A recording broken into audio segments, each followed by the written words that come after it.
Welcome to the Nonprofit Exchange Podcast. Stories by leaders for leaders to help you raise the bar on your own excellence, to release the potential inside of you. Now, here's today's podcast. It's Tuesday at 2 Eastern. It's time for the Nonprofit Exchange. This is Hugh Ballou, founder and president of Center Vision Leadership Foundation, where we help leaders build synergy through being very clear on the vision. And we are here to provide value to others in the nonprofit world. So this podcast is targeted for nonprofit leaders and clergy, faith leaders, and it's for everybody, people running a business, people who are philanthropists wanting to do good in the world. So if you're running a nonprofit or on a board or support one, this is for you. And today, we're going to talk about some very important stuff in the area of marketing, but it's going to be a lot more specific than that. And I'm going to let our guest today, Beth Brodovsky, talk about that. And Beth, tell people a little bit about yourself and what you do, and then why is it you do this, your passion for your work? Oh, thanks, Hugh. Thanks so much for having me. I'm thrilled to be on your show today. And I loved how you talked about your work and your audience. I am Beth Brodovsky. I am the president of Iris Creative. And I love this work of branding. Over the years, I came to this, I was actually trained as an illustrator and ended up managing and finding my way into design, and then became an art director. And ultimately, through all that work I did, I really got some clarity around this, that the strategy behind what you do is so important. You can create beautiful work. You can have lovely things and beautiful graphic design, but if you haven't really thought about why you exist as an organization, why you do what you do, and how to connect what's valuable about what you do with an audience that's excited to help you thrive, it's really tough, and you'll struggle as an organization. It's hard to make those first funds. It's hard to make bigger funds if you don't have a group of supporters that are central to your work and excited about seeing the things that you do, and that you need to exist in a way that maybe is different than a different organization that needs to exist. So going and working with organizations to help them clarify what the word unique really means when it comes to them, and how to translate what's unique about them to find the right people to be there to support them. It's my favorite thing. So let me give you some statements. Thank you for that. Some statements, and you tell me which of these three are myths. Oh, So, Lord. so number one, hey, I don't need a brand. People know what I do, and it's doing work for good. Two, I've got a beautiful logo. I don't need to go into this branding and marketing. Three, it's expensive, and I don't need to be spending money on branding and marketing. So which of those are myths? Oh, okay. So all of the first one, I don't need it. It's so funny when people will say to me that, I don't need it because we've got a lot of supporters. We've got people coming. I heard a consultant say to me once, if you are not marketing, your organization becomes what other people think it is. It becomes what shows up at your door. So if you're not getting what you want, and you're not clear on telegraphing what you want, then you are beholden and you're limited by what other people think you are, and what they think you're capable of, and what they think you need in order to do what they want. And if the they in that is not the right they that wants to support what you truly need to have happen, you're going to become misaligned, and what you want to achieve, what you want to do, isn't going to be able to happen, because it's not going to be supported by people that want the same things that you want. They're going to want what they want. You're going to want what you want, and you're going to end up trying to steer a boat in two opposite directions. Your brand is about finding that clear space of which way do we want to steer this boat. Hugh, you were talking about vision. I often say your mission statement exists to say, this is what we're doing today to solve this problem. But your vision statement is that future thing that says, here's my red umbrella. Come rally around me, follow us and do it. So your brand, what your brand can do for you is it's the glue. It's that bridge that connects your mission to your vision, to your marketing, and all those things that happen on the other end. You might be running an event, you might be doing your annual appeals, you might be sending out a newsletter. So often what we see is the executional communications of an organization gets completely disconnected from your organizational goals and your strategy and your vision of what you're trying to do. You get so caught up in, here are the tasks that we need to do today. We need to get people to come to this event. We need to get people to give us money right now. And we end up, because marketing and even fundraising can be very executional, there's a lot of things that have to happen. We end up narrowing our vision and looking down and getting the things done. And then at the end of the year, or at the end of the 3 years, you come back to say, we're going to do another strategic planning retreat. And you'll find that you didn't get as far as you needed to, because there wasn't that mapping, there wasn't that clarity around your sort of brand, your strategy, your positioning, your clear reason why you do what you do. Those are all very strong leadership traits that we're the leader. It's up to us to build the systems that other people can then play into. And we have it in our brain, but have we created the system so everybody understands it? And one of the big things, I mean, you said a lot of really important stuff, and just want people that are listening can go to the nonprofitexchange.org and you can find all the episodes. And in each episode, there's a transcription.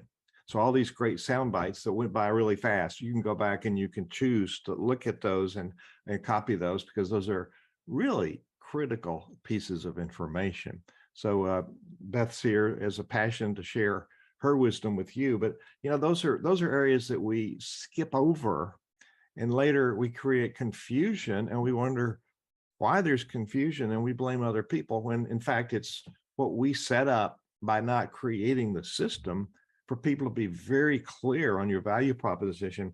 I think it even goes back to us going into implementation mode when we start out a nonprofit. We haven't done the clarity of looking at the alternatives. In business, you would call it competition, but in nonprofit, it's the alternatives. So we can define that our work's really needed, and we can also define what's distinctly different about us.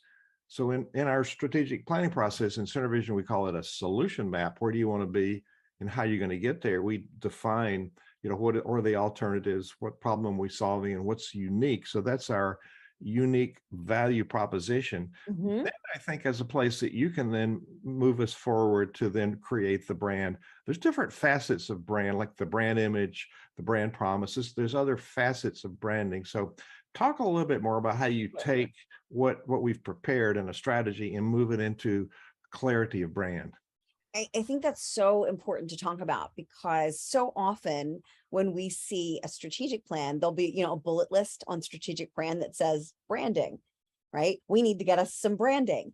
And I find I've actually been talking a lot with strategic planners lately, because I wanted to know, well, what does that mean in this context? And very often when people, people that work in nonprofits who do valuable, meaningful work, but many people that are responsible for marketing in a nonprofits don't come from a marketing background. And there's nothing wrong with that. We're all on the journey learning about communications. But it can be especially hard when there's these jargon terms like branding to even know, what does that even mean? And what I found in the work that I do, for 30 years, is that you could say when someone says they need branding, it typically falls into one of three buckets.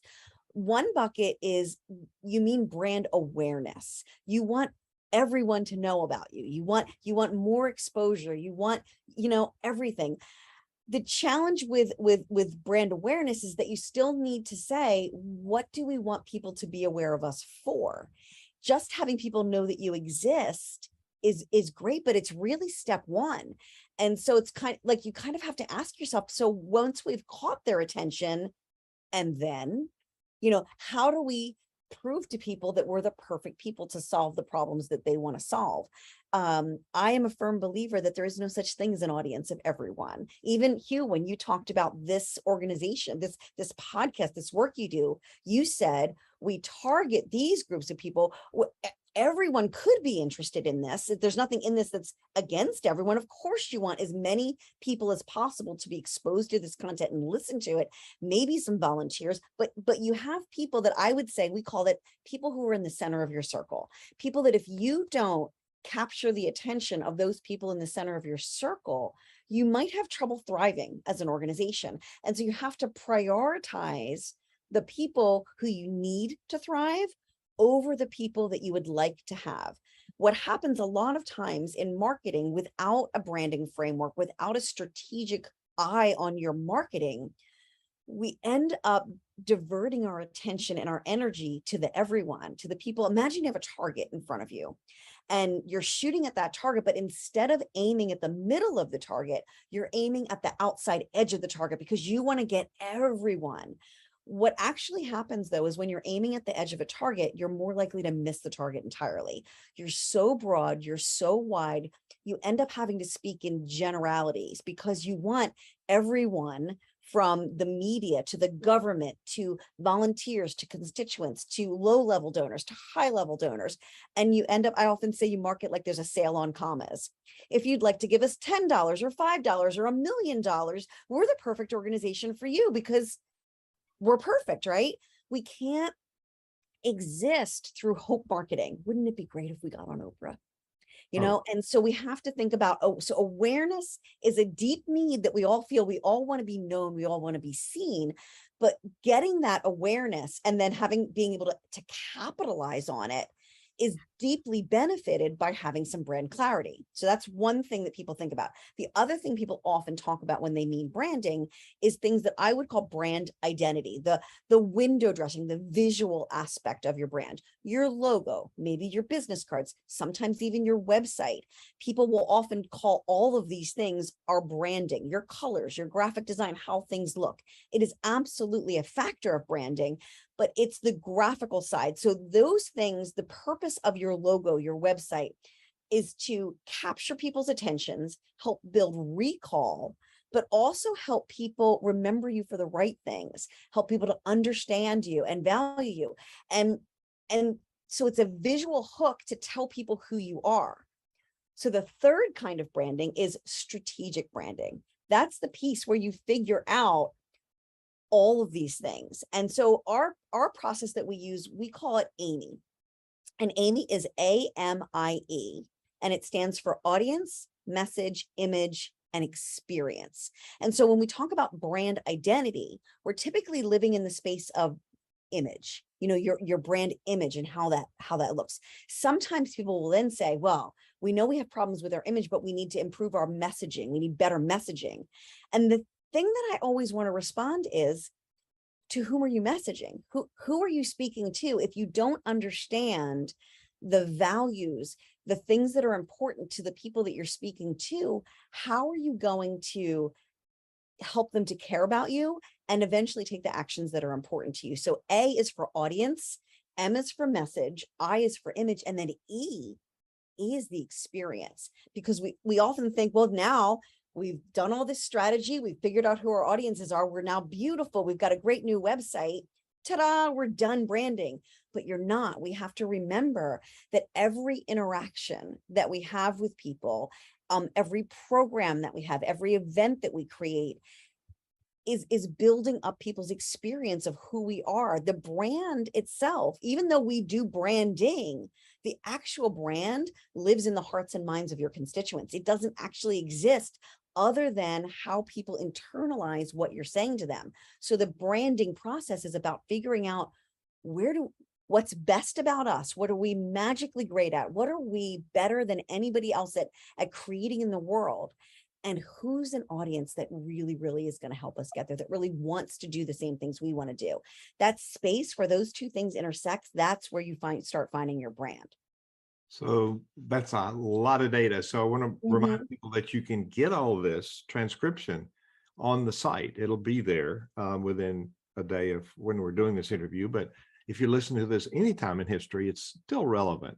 This stuff hasn't changed. It's become actually more important now than before, because people will pass you over because they'll make assumptions that, oh, you don't need money, or you're doing something they don't support, when they're making up a narrative because you haven't been clear. So, Amy, you talked about the AMIE. I'm not Amy, Beth. It's the process, not your name. It's the AMIE process: audience, message, image, and experience. So Mhm.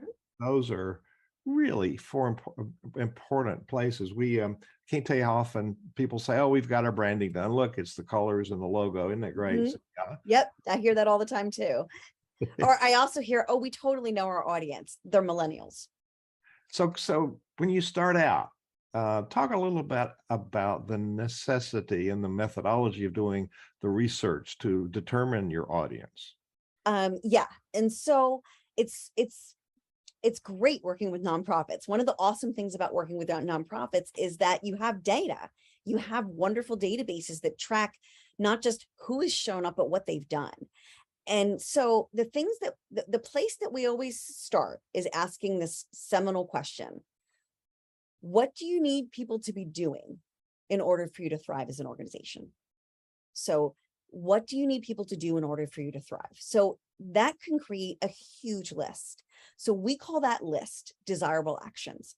What are all the things? And we run an exercise. We start off most of our branding projects with what we call a stakeholder session. And that's where we bring in representatives of all of your different audiences into a group to workshop and kind of really extract out the key things that we need to know. And one of the things that we look for are, what are the desirable actions at your organization that allow your work to thrive? We end up with a huge, huge list. Then we stop that and we go over and say, okay, let's talk about all your audiences. And so often we end up with a list of 15, 20, 30 audiences. And we look at all this and we want people to do all these different, and the desirable actions can be anything from, people put on the list, we want people to like our social media posts. And then we'll hear, we want people to give us $1 million, everything in between. Great. So then we look at our list of audiences and then we go back to those desirable actions. And the question I ask people is, if in a, remember, this is branding, not marketing. Marketing means we're going to take lots of actions to get people to do the things we want them to do. Branding is what's at the heart. What's our guidepost that we're creating? So to begin to find who that perfect audience is we want to look for, we say, imagine a world where you can only have one of these things. Which one of all of these actions would you pick? If you could 10x or 100x it, you'd be golden. And people hate this exercise. It's torture because all of the things that you do are important, but it's unbelievably helpful because it really helps get you clarity. The other mistake that a lot of people make when they go into branding is they brand based on what they want versus what they need. And it's very easy for branding to fall into the realm of the marketing people or the volunteers because it's pretty and fun and cool, and forget that the point of all of this is to allow an organization to thrive. And part of an organization thriving means that you have the funds that you need to service the work that needs to be done in the world. Otherwise, I mean, that's what you need. So we need to make sure that if we're going to repoint a North Star towards your strategy, if we're going to be putting together this glue, this bridge between your mission and your marketing, we have to make sure that it points towards the things that are going to allow you to thrive. So we anchor ourselves in, what do you need people to do? What actions do they need to be take? And then we go back over and we look at, okay, look at this whole list of all these audiences. Who are the people right now who are taking those actions? And you guys now have databases. Maybe for you, it's your major donors. Maybe that if you could just get more $10,000 gifts, you'd be great. Maybe if you could just get more people to show up at this big event that you have, who knows, it could be anything. But we look at what's an important action to you and who are the people that are taking that action now, lots of times, over and over again. They're your lovers. Those are your lovers. They're great. And so then we look at the people who are maybe not quite lovers, maybe a little outside of that. And maybe they're not taking that action as often. Maybe they're starting at the same place as someone else. They're your likers. And what it's so easy to forget is that there are lots of people in your organization that have taken some actions. So before we start going and saying, well, we want new people, or we want different people, or we want people totally outside, think about the marketing effort, the money, the time, the thinking that has to go into finding people out there on the interweb. out there in the world, finding them, capturing their attention, and moving them from the outside of the target all the way into the middle of the lover on the target. And now think about the people who are kind of like your lovers. Maybe they haven't done this important action 6 times. Maybe they've done it 3 times, but you're not really paying attention to them. Imagine if you could then understand what your lovers deeply value and what your likers also value, and take those values and say, now we know what our people care about. How can we find our likers on our list, and how can we look deeper into our list and maybe out there in the world for people that share those same values, but maybe show up in different demographics and look differently. So you've got all this data. If you just start by looking for what are the important things you need people to do for you to thrive, and start researching those people, you'll be off to a great start.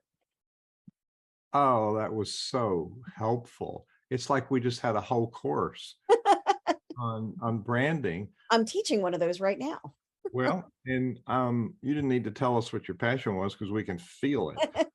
So, And thank God you're doing a transcript, because I know I'm a fast talking Northeasterner. yeah. She's in Pennsylvania, as I believe, and it's just about as hot as there as it is in Virginia. And Yeah. so, Beth, your website, I put it in the chat, but it'll also be on the page when we go there. But if you're listening on a podcast, you'll have to go there yourself. But if you're watching the video replay, turning engagement into action, it says on your website. So it's Iris, IRIS creative.com. So there's a contact, so people can contact you there. Mhm. But what else will people find when they go to your website? Well, they'll definitely find a lot of examples of our work, and on our About Us page is a document called the AMIE process. So if people are more interested in hearing about the strategic way AMIE works and how we think about it, they can find that under About Us. It's in that section there as a link. The other thing that people can find is that one of the things that we noticed years ago about working with nonprofits is that not everybody is always at a stage where they can bring in an agency like ours to help them out. And so you'll also find a link on our website to our other site called nonprofittoolkit.net, which is a site where we run classes and courses for people who are working in marketing at nonprofits, so that you can feel like a pro in every part of your job. If you came from another area, another profession, or this is new to you, or you're right out of school, or just marketing just changes so fast, and it's not maybe the full-time thing that you do, we teach all kinds of things. Right now we're in the middle of a course actually on branding, but we also have a course called the Fundamentals of the Foundations of Nonprofit Marketing. So yeah, it's, for me personally, just very interesting to help people keep up with this work and grow their knowledge so that they can help their organizations better. Yeah, and So we're in the middle of this course right now. We've got I think 3 live courses left to do, and it's all being recorded, so it's going to be available on download, and the courses that are already run are available on download. Great. So when you're on the main Iris Creative, you go to training, and then training online masterclasses. There's a Learn About Brand Development course, and there it is. It takes you to the Nonprofit Toolkit, which is a great resource, because like you said, there's many reasons people can't always do the full consultancy, but you offer people some other information, which is really, really helpful. So what is the prevalent piece? Now you talk about you evaluate your audience, and then you choose where to focus. We are in fact, as nonprofit leaders, we are social entrepreneurs. We tend to be distracted by shiny objects and all the brilliant ideas we have and the things we need to be doing. So focus, there's an acronym for focus, which is free of clutter and unnecessary stuff. So you get assigned different letters, but basically you want to hone in on what are the most important pieces. And when you said, well, people hate that exercise, but sometimes what we hate the most is what we need the most. Absolutely. And it's our job as leaders to, we don't do all of this. So part of what we help people in Center Vision learn to do is to find really good people and learn to delegate, because there's other people with really good gifts that want to fulfill their passion, which is your passion of helping other people. So as people are thinking about, we're coming up the last 5-10 minutes of this interview, but sometimes people, we see all of the good we can do. We just want to do everything and we want to tell people everything. And that's really not in our favor for getting traction. So you talked about what's the most important audience that you really need and how you're going to get those. Those are your donors. Those are the funders of all sorts, your stakeholders who are going to help you deliver what it is that you're delivering to actually fulfill your mission. So it sometimes we might find this audience too limiting and we need to go to a second audience. So when do we do that? Do we wedge into that audience and have a following and then do a second audience, or what's the timing on that? That's, well, there, it depends is the timing on that. But so what we do is I always hesitate to use like super corporate terms, but in corporate world, there's a term called a persona, which is basically a made up pretend person. It's a description of a representative person of an audience. And, these days in a world of trying to be equitable, that can be a little bit challenging. But the way I look at it is, when you can look at someone as opposed to looking at them, I know our audiences, they are millennials. I often joke that I have 2 millennial kids. One's a Navy veteran, married, owns a house and has 2 children. And one of them spends 50% of his time on my couch. They're not all the same. They have different things. So this is why I think it's so important to look at who's helping you thrive right now. But you can't just stop and be like, oh, well, it's 72-year-old white woman, so we need to go out, or either we need to go out and find more 72-year-old white women, or, oh my gosh, we've got so many of those. We need fill in the blank, something that looks, feels, or acts totally different than that. Because then you could end up with such a huge disconnect between what your current audience wants and what this new hopeful marketing, what you think that they want, that the people who are helping you thrive right now drop right out in your search to focus on somebody new and different, because they think, well, they want something totally different than we do. You clearly don't care about us anymore, so we're going to take our millions and go home because there's other organizations. So our methodology, the way I've come up with a way of thinking about it to prevent that from happening is you start out here with behavior. So we talk about demographics and all those different things when you're coming up with a persona, but it's getting beneath all of that to these values. What do your lovers care about? What makes them get up in the morning? What do they care about in relation to your organization? But also, what do they care about as people? What problems do they have? What keeps them up at night? What do they wish for in the world? Like, what do these people deeply care about as human beings? And then when you can see where those people are as your lovers, and then figure out where they are as your likers, we then recommend creating 2, we call them emerging personas. Because like you said, Hugh, if I say, well, these are your people, that's restrictive. What I find then is if you've got somebody that's taking this high level of action, you go down to their values, then imagine you're sliding across the values. You're then communicating with a new group of people, maybe a different demographic, maybe a different age, maybe a different racial background. Maybe they live in rural areas versus city areas. Maybe they behave differently. So there's other aspects of their persona that are new or different, or in a place you want to move your organization. But if they have a core group of shared values, then from a branding perspective, you can then start communicating from a shared center.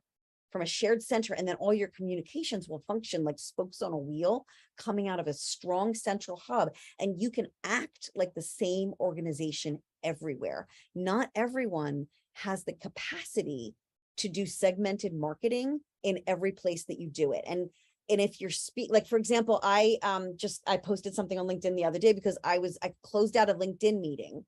Not a LinkedIn, a Zoom meeting. I closed out a Zoom meeting, and then a pop-up showed up at the end of the Zoom meeting. I don't know if anybody else is noticing. They've started to do this pop-up advertising. And the first pop-up that I saw was, hey, get 50% off on our webinars.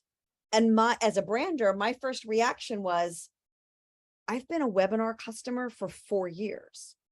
Like your Zoom, you don't know that? Like, don't they have the capacity to know? Like, I just felt like, wow, these people, I spend all this money with them. They don't even know that I'm a webinar customer. That's how marketing, when you ignore the things that you should know about people in the world where there's technology, that's the reaction. Like, what? What do you mean you don't know me?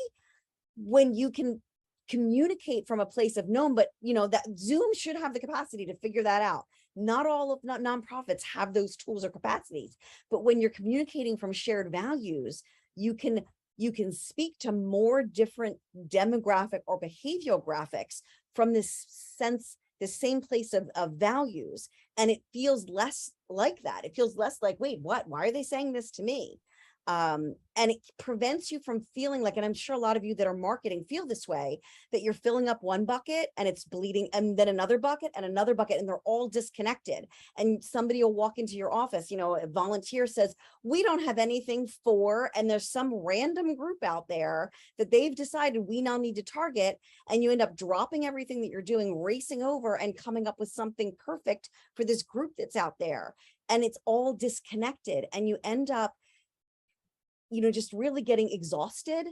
Many of you are, as I lovingly call you all, slash marketers, meaning you're like the development director slash communications director. You only have so much time. You only have so much capacity, but you have to remember, so does your audience. They only have so much time. They only have so much bandwidth for you. So the more central you can stay in speaking to their values, it will allow you to find people that look different and are different, but care about the same things you care about. So what you've heard, there's lots of options. So start by going to IRIS creative.com and look there, contact Beth, because as you see, she's a wealth of information, has a lot of, it's almost like this is what you shouldn't do in order to be able to have success first with a segment. Now, yes, we're successful. Yes, we're doing well. Yes, we're getting money. But what if you put your mind to this? How much more of each of those things you're doing could you accomplish?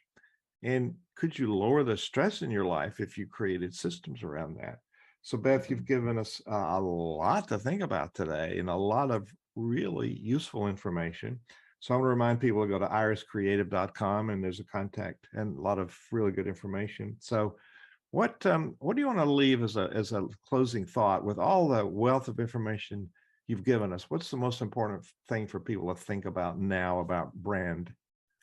I would say what branding means, and this is what people sometimes resist about it, even though we think we want branding means to be perfect for some, you have to be willing to be completely wrong for others. And as nonprofits, that can be very, very hard because you're doing good work and you want to be perfect for everyone. You can be okay for everyone in marketing, but branding is about making very difficult choices to narrow that focus. So as Hugh said, you can get deeper in with a core group of people, that can truly care about you, support you, and make the things that you want to have happen in the world happen. It's very tough to do that just by saying, do this thing, do this thing, do this thing. Please pay attention to us. So by being willing to become narrow and make choices, it is surprising to people how much that will help you deepen the relationships with the people that are most interested and capable of helping you get where you want to go. Wise advice, and that you can take that money to the bank. So Beth Brodovsky, thank you for being our guest today on the Nonprofit Exchange. Thank you so much for having me. Thank you for watching the Nonprofit Exchange.